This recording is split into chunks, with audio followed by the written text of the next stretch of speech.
This is furious HOA Karens. A snow route sign turned into her favorite threat. Karen stood in my driveway with her phone on a gimbal and yelled that my mailbox area was blocked by snow and she was reporting me for obstructing delivery unless I cleared it before the mail truck arrived. "You are going to move that snow pile, or I will pay someone to do it and bill you." Her breath came out in white clouds and she held up a laminated policy sheet she refused to hand over. I stepped out of my front door in my navy puffer jacket and red knit cap, freezing fog turning everything into a haunted movie set, and I felt the reflective triangle marker in my pocket press against my ribs. I am a union electrician apprentice with strict job site start times, and I live in the Briar Ridge Terrace Association in Pearland, Texas. The snowstorm hit overnight and dumped 6 inches on a city that does not own a single real plow. I had shoveled my driveway at 5 in the morning, pushed the snow into a neat pile on the grass strip between my driveway and the curb, and left for work on time. Now it was 7:30 and I was supposed to meet a service technician at the job site before they canceled due to the storm, but here was Melissa Jones, the HOA communications director, standing in my driveway with her phone recording and her purple coat belted tight. She pointed at the pile. "That snow is blocking mail delivery access, and it is a slip hazard for pedestrians. You have 1 hour to relocate it, or I am issuing a violation and calling a contractor to remove it at your expense." I looked at the pile. It was 3 feet from the mailbox post and nowhere near the actual delivery box. The mail carrier would have to walk maybe 2 extra steps on a clear sidewalk. I said, "Melissa, the snow is on my property, and the sidewalk is clear." She shook her head. "The policy defines the mailbox zone as a 10-foot radius, and you created an obstruction. This conversation is not a debate, it is a directive." I heard a bike brake squeal and a teen on a bike slid to a stop on the slush at the end of my driveway, watching us. Melissa did not even glance at him. She tapped her phone screen and said, "I am logging this now. You will receive a formal notice by email within the hour and a follow-up inspection tomorrow. If the snow is still there, the fine starts at $50 per day." I felt my chest tighten. I was saving for a down payment on a duplex rental property, and every dollar mattered. The HOA had been bleeding me with bogus violations for 2 months, ever since I voted against their landscaping contractor renewal at the annual meeting. I pulled out my own phone and started recording. I said, "Show me the policy section that says I cannot put snow on my own grass." She held up the laminated sheet but angled it away so I could not read it. "That is proprietary HOA documentation, and you can request a copy through the formal process." I laughed. "It is a public governing document." She stepped closer. "You will pay the fee, then you will pay the fee about the fee." Her voice was flat and cold. I could see her red earmuffs peeking out from under her coat hood, and her breath made angry little fog bursts. The teen on the bike muttered something and rode off. Melissa turned back to me. "I am also noting that your vehicle is parked in a manner that obstructs snow removal equipment access." I looked at my truck. It was parked in my own driveway, exactly where it always sat. I said, "What snow removal equipment?" "We do not have plows here," she smiled. "The HOA has contracted emergency services and your obstruction is now a safety violation. I am placing a courtesy warning on your windshield." She pulled a bright orange sticker from her coat pocket and walked toward my truck. She slapped the sticker on my windshield while I was still recording. I said, "You cannot do that." She turned and said, "I just did. If your vehicle is not moved to a compliant position by noon, it will be towed at owner expense." I felt my pulse hammering. I had to leave for work in 10 minutes and now I had a sticker on my windshield and a tow threat hanging over me. I said, "What compliant position?" She waved vaguely at the street. "On-street parking during declared snow emergencies." I said, "Who declared a snow emergency?" She said, "The board." "Last night." "Emergency powers." I looked at my phone. No emergency alert. No email. no text. I checked the HOA portal while she stood there watching me. Nothing. I said, "Where is the notice?" She said, "It was posted on the clubhouse door at 6 this morning. That is compliant notification per the bylaws." I stared at her. "You posted a paper notice on a building door during a snowstorm, and you are calling that emergency notification." She shrugged. "The bylaws do not specify electronic delivery for emergency declarations." I kept recording. She said, "You are wasting time. Move your vehicle or lose it." I walked back into my house, grabbed my truck keys, and moved the truck to the street. The road was a mess of slush and ice, and there were no clear parking lines. I parked as close to the curb as I could and walked back to my driveway. Melissa was still there, now holding a small notepad with wet pages. She was writing something. I said, "What are you doing now?" She said, "Documenting the timeline for the violation report. You moved the vehicle under duress, which does not cure the original infraction." I said, "You just told me to move it." She said, "I told you to move it to a compliant position. You moved it to a snow route. That is a separate violation." I felt my hands shaking. I said, "You are making this up as you go." She looked up from the notepad. "I am enforcing policy. If you have a complaint, you can submit it in writing to the board within 10 business days." I said, "You are the board communications director. You control the emails." She smiled. "Correct. So you should make sure your complaint is very well documented." She turned and walked toward the street, her purple coat swishing, and I stood there in the freezing fog with my phone still recording and my brain racing. I called my friend Marco. He is a local paralegal who helps me organize evidence packets when I have contractor disputes. I told him what just happened. He said, "You need to pull every email, every notice, every policy version they have ever sent you. If they are backdating notices or inventing rules, we can bury them. But you need to move fast." I said, "I have a service tech waiting at the job site." He said, "Go. I will start pulling public records on the HOA filings. If they declared an emergency, there should be a paper trail with the county. If there is not, that is a problem for them." I drove to the job site. The service tech was still there, sitting in his van with the engine running. I apologized and we got to work. My phone buzzed every 15 minutes with new emails from the HOA. The first one was the formal snow obstruction violation, $50 fine, effective immediately. The second one was a follow-up notice saying that because I had moved my vehicle to a snow route, I was now subject to an additional $75 fine and my truck was eligible for immediate towing. The third email was from Melissa personally, reminding me that all fines accrue interest at 10% if not paid within 72 hours. I kept my plan quiet because the HOA depends on controlling the narrative. But I had been recording every interaction with Melissa for 2 months, ever since she started the complaint farming campaign. She had been pressuring neighbors to sign statements against me, claiming I was letting my lawn go too long in the fall, that my truck was an eyesore, that I played music too loud. None of it was true, but she had turned it into a paper avalanche.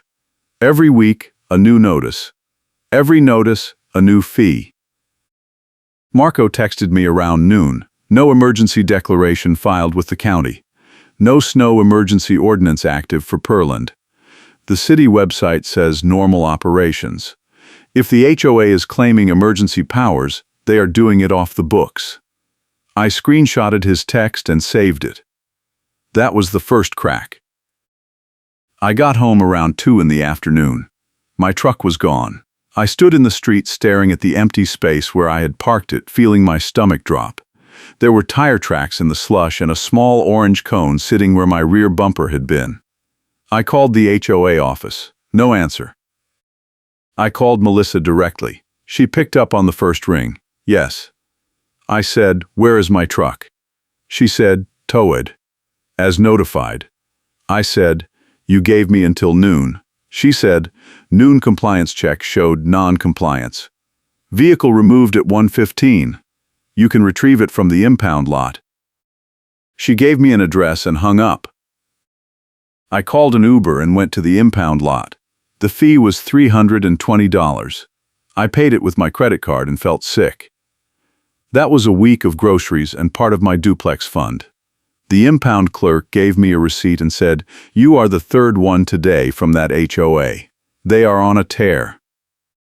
I asked who else. He shrugged. "Not supposed to say. But your neighborhood is making me rich." I drove home and parked in my driveway. The snow pile was still sitting on the grass strip.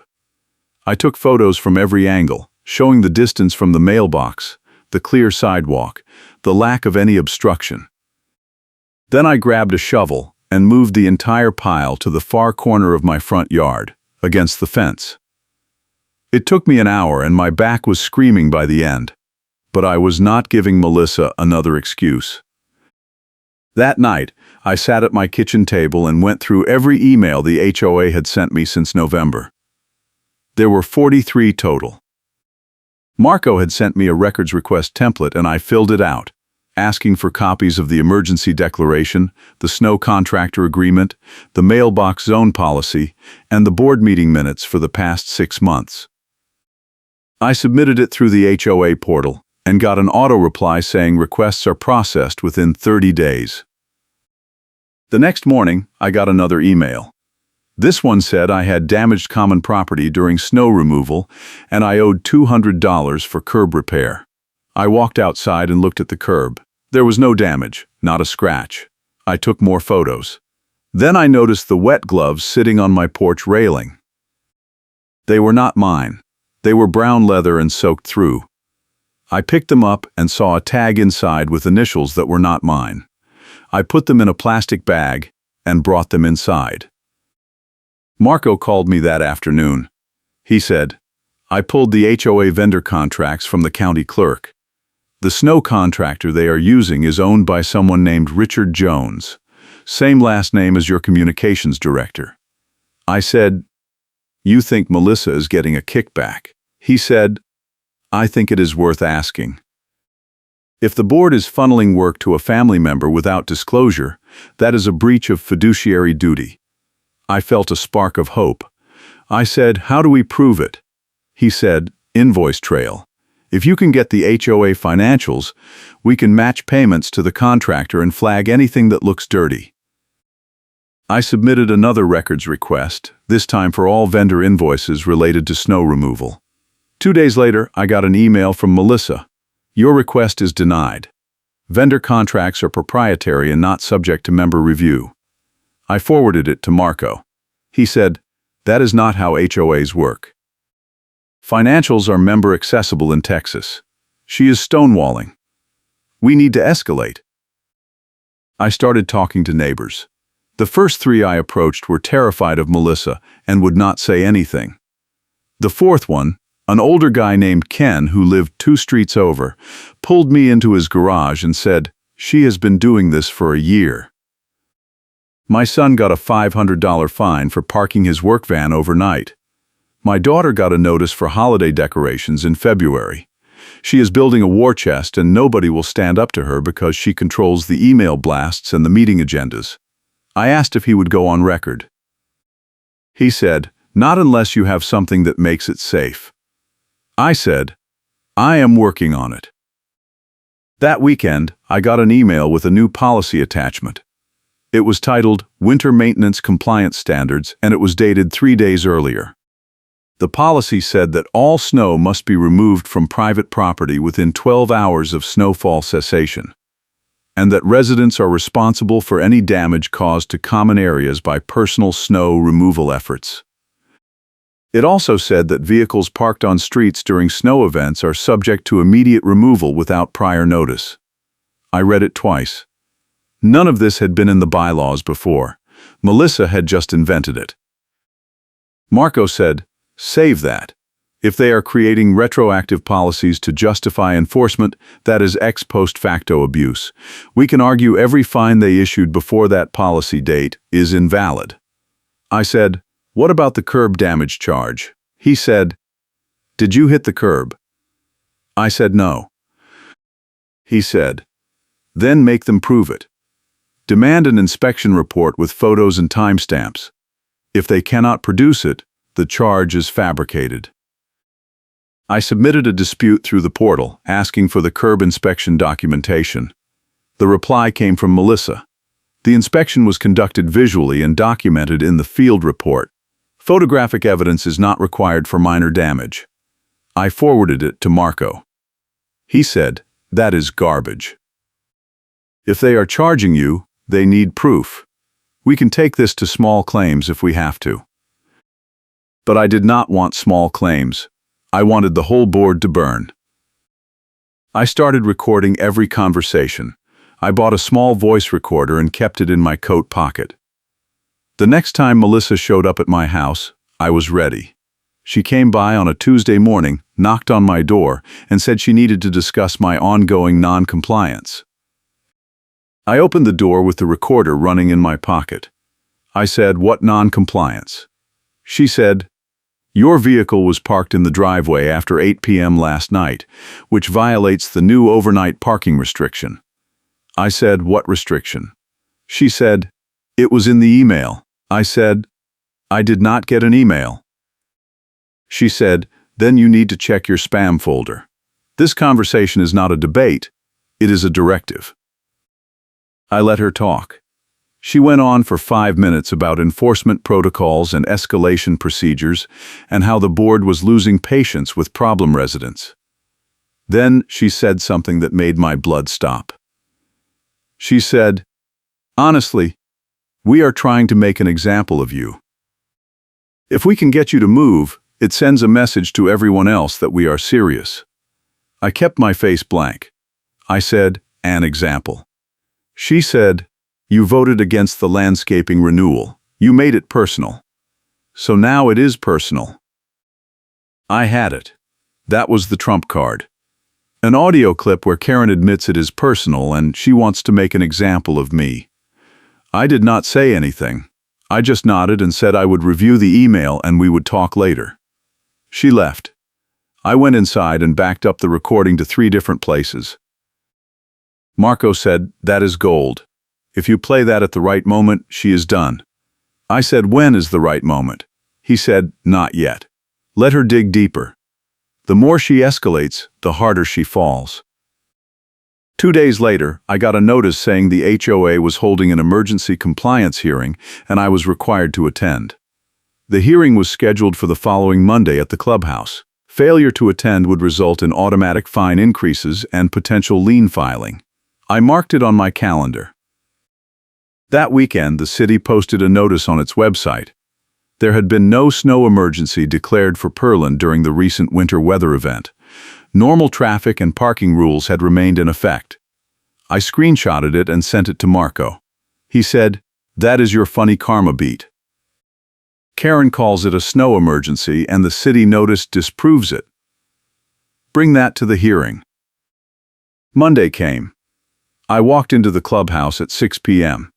The room was set up like a courtroom, with a long table at the front and folding chairs in rows.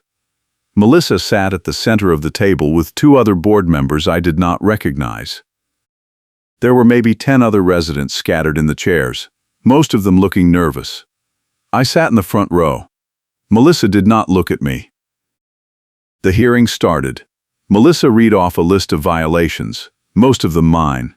Snow obstruction, vehicle towing, curb damage, overnight parking, failure to comply with emergency directives.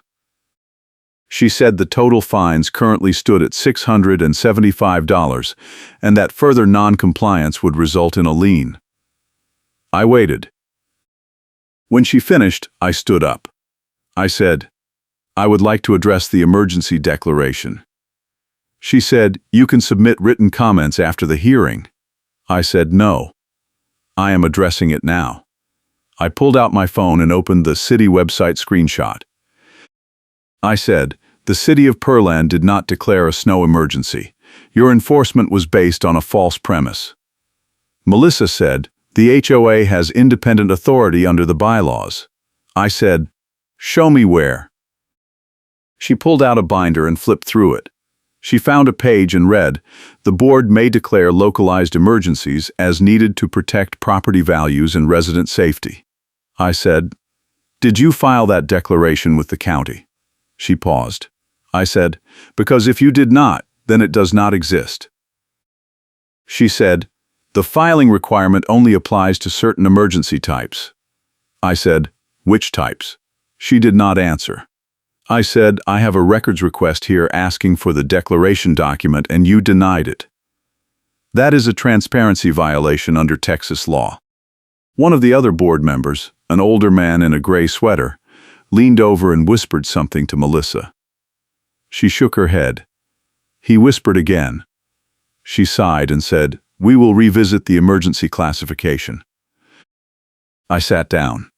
Melissa moved on to the next item, which was the curb damage charge. She said, "The common area curb adjacent to your property sustained impact damage during the snow event, and you are liable for repair costs." I said, "Show me the damage report." She said, "It is in the file." I said, "Show me." She shuffled papers. She pulled out a single sheet with 3 lines of handwritten notes. No photos, no measurements, no signature. I said, "That is not an inspection report." She said, "It is a field log." I said, "Written by who?" She said, "Maintenance staff." I said, "Can I talk to them?" She said, "They are not available." I pulled out my own photos. I said, "Here is the curb on the day of the snow event. No damage. Here is the curb 2 days later. No damage. Here is the curb this morning. No damage." I handed copies to the board members. The older man in the gray sweater looked at them and frowned. He said, "Melissa, where is the actual damage?" She said, "It was repaired already." He said, "Who authorized that?" She did not answer. I decided to push. I said, "I also have invoices showing that the snow contractor you hired is owned by Richard Jones. Same last name as Communications Director Jones. Is that a family member?" The room went silent. Melissa went pale. She said, "That is irrelevant." I said, "Is it disclosed?" She said, "The vendor was selected through normal procurement." I said, "Was the relationship disclosed to the membership?" The older man in the gray sweater said, "Melissa, we need to talk about this offline." I sat back down. Melissa tried to move on, but the energy in the room had shifted.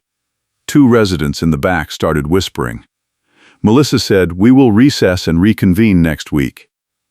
The older man said, "No, we are finishing this tonight." Melissa glared at him, but he did not back down. The hearing dragged on for another hour. Every time Melissa tried to escalate a charge against me, I pulled out a piece of evidence that contradicted her. Every time she claimed policy, I asked for the documentation. By the end, she was visibly angry, and the other 2 board members were barely speaking to her. Finally, I stood up one more time. I said, "I have one more thing." I pulled out my phone and connected it to the small Bluetooth speaker I had brought. I said, "This is a recording from last week." Melissa said, "You cannot record private conversations." I said, "It was on my property. It is legal." I hit play. Her voice filled the room. "Honestly, we are trying to make an example of you. If we can get you to move, it sends a message to everyone else that we are serious." Then my voice, "An example." Then hers, "You voted against the landscaping renewal. You made it personal. So now it is personal." I let it play twice. Then I turned it off. The room was dead silent. Melissa stared at me with her mouth open. The older man in the gray sweater said, "Melissa, you need to step out." She said, "I am the communications director." He said, "Step out now." She grabbed her coat and walked out. The door slammed behind her. The older man looked at me and said, "We will need a week to review this." I said, "I want all fines dropped and a written apology." He said, "We will discuss it." I said, "And I want the vendor relationship investigated." He nodded. If you are enjoying this HOA breakdown, hit that like button and subscribe for more neighborhood nightmare stories. I left the clubhouse and sat in my truck for 10 minutes, shaking. Marco called me. I told him what happened. He said, "You just blew up her entire power base. Now we wait and see if they fold or if they try to fight." I said, "What if they fight?" He said, "Then we go to the city code enforcement counter and we make it public." The next morning, I got an email from the older board member. His name was Richard, and he said he was the board treasurer. The email said the board was conducting an internal review of recent enforcement actions and that all fines against me were temporarily suspended pending the outcome. It also said that Melissa had been placed on administrative leave and that all communications would go through him until further notice. I forwarded the email to Marco. He said, "That is a good start, but do not trust it yet. They might just be buying time to cover their tracks." I said, "What do I do?" He said, "Keep pressure on. File a formal complaint with the county about the vendor relationship. Get it on the record." I spent the next 2 days writing a complaint letter. I attached the invoice trail Marco had pulled, the recording of Melissa admitting the retaliation, and the city notice disproving the snow emergency. I submitted it to the County Code Enforcement Office and got a confirmation receipt. 3 days later, I got a call from a code enforcement officer named Linda. She said, "We reviewed your complaint and we are opening an investigation. The HOA has been flagged for multiple issues including improper vendor disclosure, retroactive policy enforcement, and false emergency declarations. We will be conducting interviews and reviewing financials. You may be contacted for a statement." I said, "Thank you." She said, "You did the right thing." HOAs get away with this stuff because nobody pushes back. That weekend, I got another email. This one was from the full board. It said that after reviewing the enforcement actions, the board had determined that several violations were issued in error. All fines against me were being rescinded. The email also said that the winter maintenance policy had been revised and that the snow emergency declaration process would be formalized with county filing requirements. Finally, it said that the vendor selection process was being reviewed and that any conflicts of interest would be addressed. I read it 3 times. Then I called Marco. He said, "That is a full retreat. They are scared." I said, "What about Melissa?" He said, "Wait for it." 2 days later, Melissa resigned. The announcement went out in a terse email from Richard, the treasurer. It said that Melissa Jones had stepped down from her role as communications director effective immediately, and that the board appreciated her service. There was no explanation. There did not need to be. Ken, the neighbor who had talked to me in his garage, stopped by my house that night. He said, "I heard what you did. Half the neighborhood is talking about it. People are pissed at Melissa, but they are also relieved. You broke the cycle." I said, "I just wanted my fines dropped." He said, "You did more than that. You showed everyone that the board is not untouchable." The following week, the County Code Enforcement Office released a preliminary finding. The HOA had failed to properly disclose a vendor relationship, had issued fines based on policies that were not filed with the governing documents, and had falsely claimed emergency authority. The city issued a written warning over snow route interference, and the HOA was ordered to reverse all related enforcement actions. The finding also recommended that the board undergo governance training and that the membership vote on revised bylaws at the next annual meeting. I got a formal letter from the board a week later. It was signed by Richard and the other remaining board member. The letter included a policy clarification that destroys Karen's favorite tactic, specifically stating that enforcement actions must be based on filed policies, that emergency declarations require county notification, and that vendor relationships must be disclosed annually. The letter also included the HOA retracts the winter violation in writing and an apology for the inconvenience caused by the recent enforcement errors. I framed the letter and hung it in my hallway. Marco and I met for lunch a few days later. He said, "You should run for the board." I said, "Absolutely not." He said, "You would be good at it." I said, "I just spent 3 months fighting them. I am not joining them." He laughed. "Fair enough. But you set a precedent. The next person who gets hit with bogus fines has a roadmap now." Melissa never came back to the neighborhood. I heard through Ken that she moved to another HOA across town. I do not know if she is pulling the same stunts there, but I hope someone is watching. The snow melted by the end of the week. The streets cleared and life went back to normal. I kept my truck in the driveway and my snow shovel in the garage. The pile I had moved to the corner of my yard left a brown patch on the grass, but I did not care. It was my grass. I ran into the older board member, Richard, at the grocery store a month later. He said, "The board is working on a full bylaws rewrite. We are bringing in a governance consultant and we are going to put it to a member vote." I said, "Good." He said, "You should come to the meetings. Give input." I said, "Maybe." He said, "We need people who are not afraid to call out problems." I said, "I will think about it." I never did go to those meetings, but I heard from Ken that the bylaws passed and that the new rules included transparency requirements, vendor disclosure mandates, and a formal appeals process for violations. The board also voted to replace the management company with one that had better oversight protocols. I kept saving for my duplex. The fines that got rescinded went back into my down payment fund. By spring, I had enough to start looking at properties. I bought a duplex in a neighborhood with no HOA. The first thing I did was put up a mailbox exactly where I wanted it, with no policy sheet in sight. Looking back, the whole fight was exhausting and ridiculous, but it taught me something important.